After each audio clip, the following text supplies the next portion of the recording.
Tony, just with so much newness after last year's squad, a lot of guys moving on, just what's your top objectives this fall, and what's kind of the status of health of guys? Are you all healthy? Are there guys sitting out this fall, anything like that? Yeah, Hunter Inslee is a redshirt freshman from last year who had an injury and had to have surgery work done, and he's back to full strength other than throwing.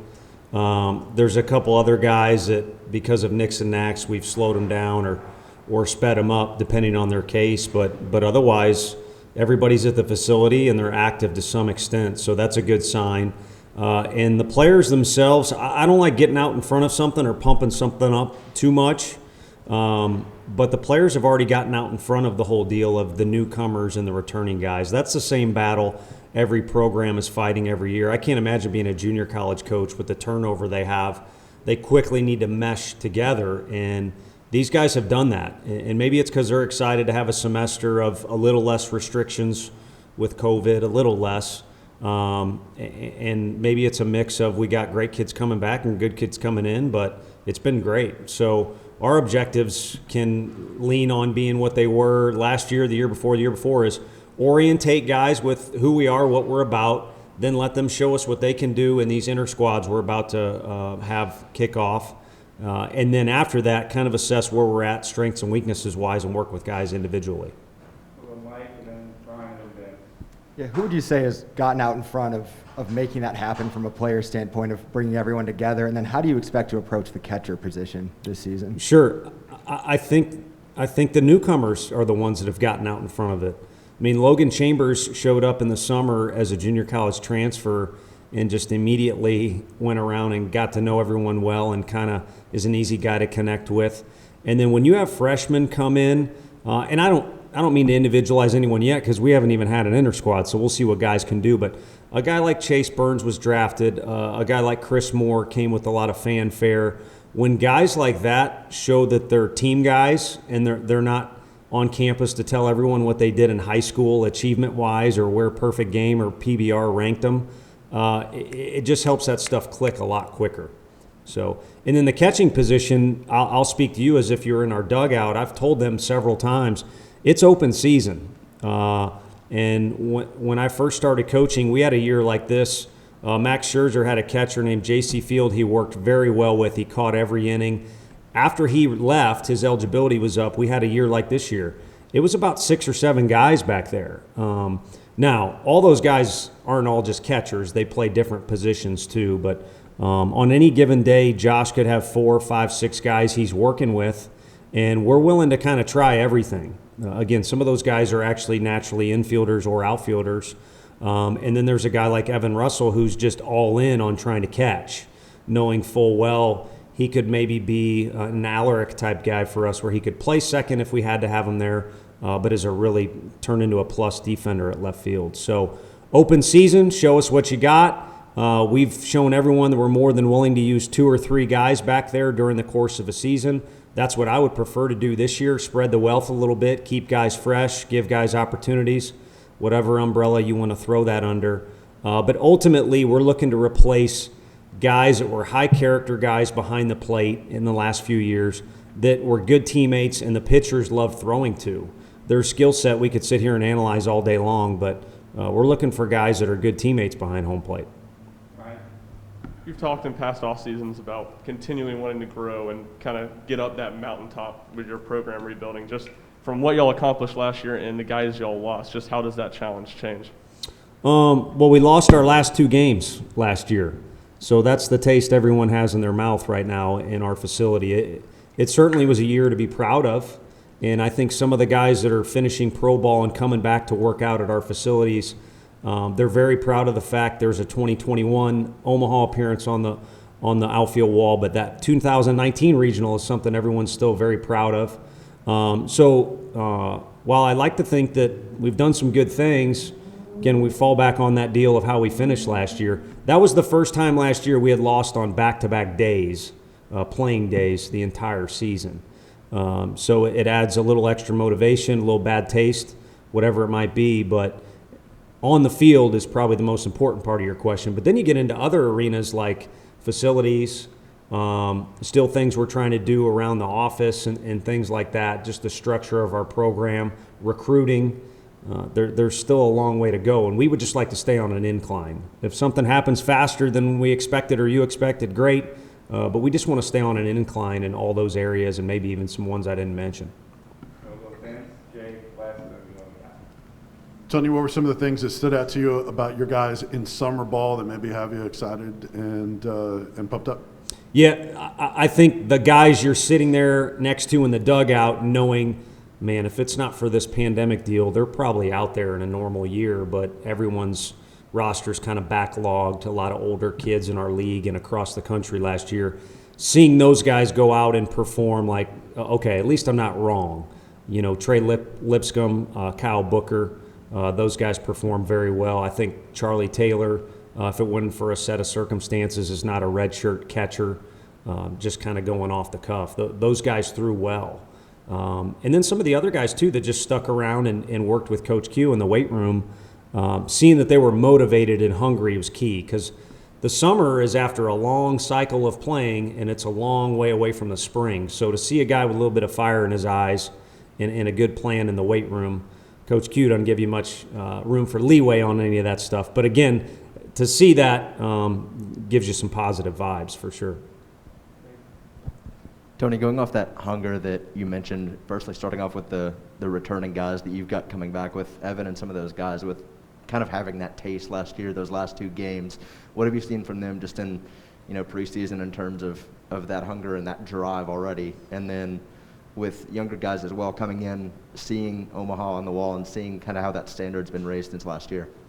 Yeah, I think for the first time, and I'm not knocking anybody, but I think the incoming guys, just to be super honest, they don't see themselves now as hey, we're going to change what's going on around here, or we're going to do this or that. There's a great deal of respect for what last year's group did. And having said that, I think, again, I don't know if the ranking is fair, and I'm not saying we got any big leaguers in that group or contributors. They're going to have to prove it in the first year group. But I think our returning guys see that, man, these guys they're here for a reason. Physically, they also kind of seem to have the right mindset. So that mutual respect may have been something I could have brought up in one of my other answers for sure there. And then as far as like Luke Lipschitz, Redmond Walsh, Evan Russell, I think what you have is kind of a calming influence. I see professionalism out of those guys. They know how to manage extra reps or just how they interact with the coaching staff. And like any leadership thing, monkey see, monkey do. The younger guys see, okay, it's okay to maybe make fun of Coach Vitello in this way, but don't do it in this way, whatever it might be. And it's kind of bleeding across the entire locker room, whether it be a third-year guy or a second-year guy or first-year guy. Those guys have been here a long, long time now, and it's really going to help our team, not just with their performance, but, again, with that leadership piece. Tony, got a couple of questions. The first one, I guess, would be about the genesis of that Evan Russell story at catcher. Like, did you approach him? Did he approach you? How did that conversation go? Yeah, we had when he first came in is where the origin would be. He came in as a guy who hit really well for Team Tennessee at the Sun Belt. He also got a home run, hit a home run off Weathers in front of the right people in high school. And that's really what maybe opened the door for him to be here. And so he was a hitter. So where can this guy play? And he would try and catch, and try and play third base, He got one in the cookies there, and so he moved to the outfield, and he wasn't very good out there. And then last year, I'd call him a plus defender, even though he doesn't have the speed of some of the SEC outfielders. But at the end of the year, to more directly answer your question, we had a very personal conversation. There was a lot of stuff that was talked about. And it was all good. It was more kind of exploratory things. And we really wanted to help Evan with the draft. It didn't work out. So what's the next thing? And out of that conversation came, let's attack this deal right here. It's something new. It's a challenge. It's what the team needs. And it could open the doors to a pro opportunity as well. And so he's back there. And I think the difference between being a freshman and now being calm and mature and knowing what is expected of that position has just really made it flow a lot easier for him. Whether he's the guy or not, it's been a smooth process so far. And in terms of working toward eventually getting into a weekend rotation. I guess maybe vaguely, how many different guys are in the mix for those 3 spots right now, if you had to guess right now? I know it's early. Yeah, it is early, and I'm a big fan of competition weekly. I refuse to believe that a kid, his status in our eyes, because we're always evaluating these guys, stays the same over the course of even a week. You don't want to be too erratic with what you're doing with the guys, but they're constantly being evaluated, and I think that's a good thing for competitiveness within our team. Having said that, you can't completely ignore the past, and it's a very powerful thing to have started over the course of a year, like Halverson has, Tidwell has, and then there's been some other guys that have been a hybrid, like a Sewell. So all in all, I think the favorites are probably down to about 6 bodies, and it's because all those guys have started at some point in college baseball or have shown signs as a freshman that they can do that. But, the inner squads are there for a reason. See what we got and give these guys a chance to show what they can and cannot do. Coach Vitello, 2 questions. First, how do you repeat the success from last year? Well, I got tongue-tied with, I think I was driving at the same time I was talking to Tony Basilio, and talking to Tony can be a challenge sometimes anyway because he's got personality oozing through the radio there. But what I meant to say was we have presented to our guys that the goal is not to have more wins than last year or to match this or that performance-wise. I appreciate you thought positive of last year in your question, but to me, last year, the fans were on board because of the way our kids played and the type of personalities we had, and we finally kind of had a brand name. And I think Tennessee had been searching for that for a while. There's been great coaches here, and there's absolutely been great individuals that have either signed here or come through here and played, but there just hasn't been a brand name where University of Florida or South Carolina or Mississippi would say, okay, when we play Tennessee, it's this. When we play Arkansas, it's this, or whoever it might be. And we finally kind of have that brand name, and it needs to continue on. And, whoever's the shortstop this year, doesn't need to act exactly like Liam or try and have an Australian accent or anything like that. But, again, kind of that culture, that's a pretty vague word, and it's thrown around a little too often. Again, just kind of that team image and personality we've had really the last couple years. We got cut short. That needs to continue. And if that breeds more success or more wins or the fans stay on board, that'll just be a byproduct of that. But I think that's where our kind of focus is centered around this year. And the other question is, what do you hope to see out of your inter-squad scrimmage today? Just competitiveness out of our guys throughout the fall. The one thing that I think college coaches across the board would agree is, you're not going to win or lose any games in the fall, and some guys might hit well in the fall but not in the spring and vice versa. But the way your guys show up every day is kind of a telltale sign of what's to come. If your guys typically don't communicate well on a fly ball in the air in the fall, then odds are that'll show up in the spring unless you really, really correct it. So we're kind of looking for those patterns, and the one pattern we want is for our guys to show up with competitiveness every day because there's a lot of it. I mean, you guys have kind of alluded to it. There's a lot of new faces, but there's also a lot of faces that have been in our dugout, not on the field. So it's kind of open season, not just at the position behind the plate, but at a lot of others. I feel like you guys saying it's time for a few more, so until I get people who haven't asked yet. So we'll go Ben, we'll go Rick, and then we'll go John and Tim in the back. Tony, just what have you seen from Chase, Burns early on, and then second and short? You're also missing those guys up the middle, coming back along with catcher. Just who's repping at second and short to start fall ball? Chase wants to be great, and I don't know if he's ever said that verbally, like most of you probably, although you guys write and talk for a living, so I don't know if that's a good example. But actions speak louder than words in most cases, and he wants to be great.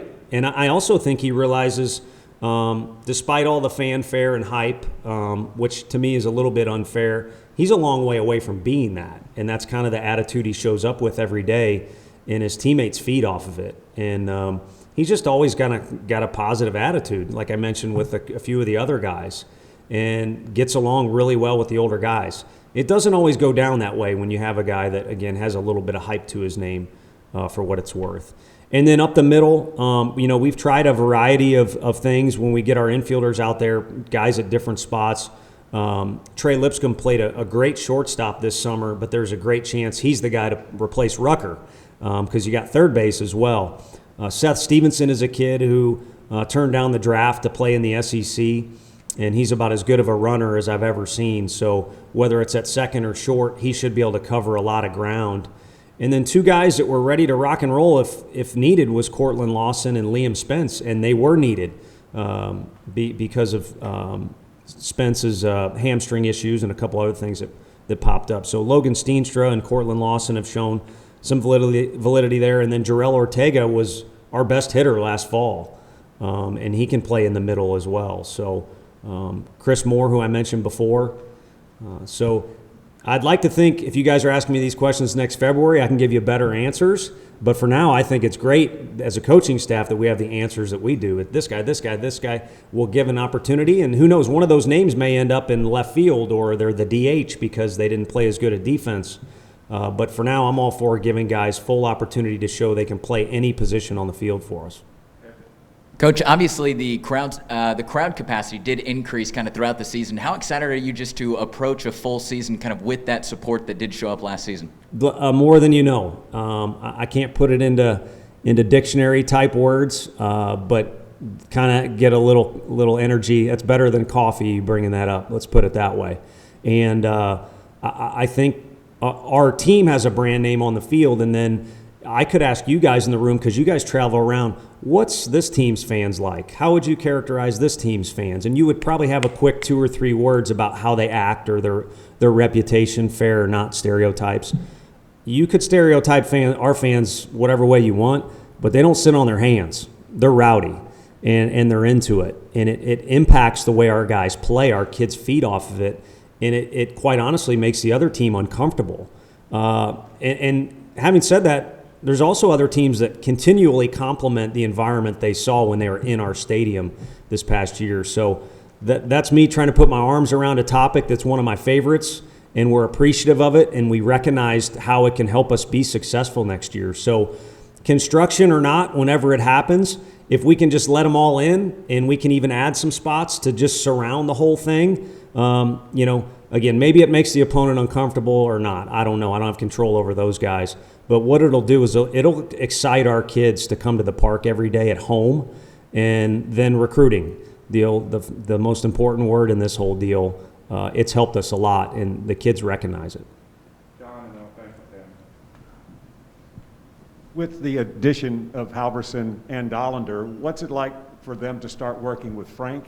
And then also, is there any different to a feel when they come in from another program as opposed to a senior becoming a freshman or somebody coming from the junior college ranks? Yeah, as charming as I try to be sometimes, I think those two kids are here because they wanted to work with Frank. I mean, one was a very quick decision, really immediately upon entering the transfer portal. And then the other one, Chase had a lot of suitors, and he remembered us from playing them at the beginning of the year. But ultimately, as he dove in, I think working with Q in the weight room and getting with Frank was the key there. And so it's a slower process, actually. It involves kind of diving into, what did you do there so that we're not completely doing something different, or we understand maybe this is why you do this or that. And then those two guys will start throwing off the mound to hitters later than the others so that Coach Anderson could get some one-on-one time with those guys. And again, not only get to know them and kind of what their background is because they're older, but kind of implement some of the things that he had been scheming on doing all summer long. Once they signed on the dotted line, it's easy to pull video off those guys. And heck, you could just pull up our scouting reports and go off that a little bit too. So it's been fun to stand back and be an innocent bystander and watch that process. So it'll be nice to see if those guys can progress as, you'd like to see anyone progress as they get older, but in particular working with a guy like Coach A that I don't know how he does it, but he does it. Coach, you talked about the fans and how rowdy they were and whatnot in the stadium. But when you got off the elevator on Father's Day in that hotel and seeing what was there, can you kind of just take us into your head and what your thoughts were when you walked off the elevator and there were 1,000 people there cheering you guys on? Yeah, if I let you too far inside my head, I'll lose this job. But there's some goofy thoughts that pop into there for whatever reason. But I'm Italian, which, try to keep the temper under control during games. Most times it happens, but I got some Irish blood in me, and the emotional side kind of came out getting off that elevator. That was a shocking deal and tough to compose yourself. I mean, it's a long way from game time, so it's not like you're going to get overly hyped or overly emotional. But in that moment, normally I kind of just charge onto the bus and I in the last one, and then we take off. And with that one, for some reason I had the wherewithal to say, slow down a minute and soak this in. It's tough to get to that spot. And then it's up to Vol fans whether they want to make that a tradition or not. So somehow I was able to have those calming thoughts for once and not just steamroll through that whole thing. And I can still see some faces. And I've met people either on the street or tailgating at a football game, and I've recognized them, and they've said, high-fived or whatever, you walked past me. And that's something that'll never go away from my mind. And I know with our kids, too, it's something they take away from last year as one of the magical or memorable moments. Thanks, Coach. Thanks, everybody. Thank you, guys.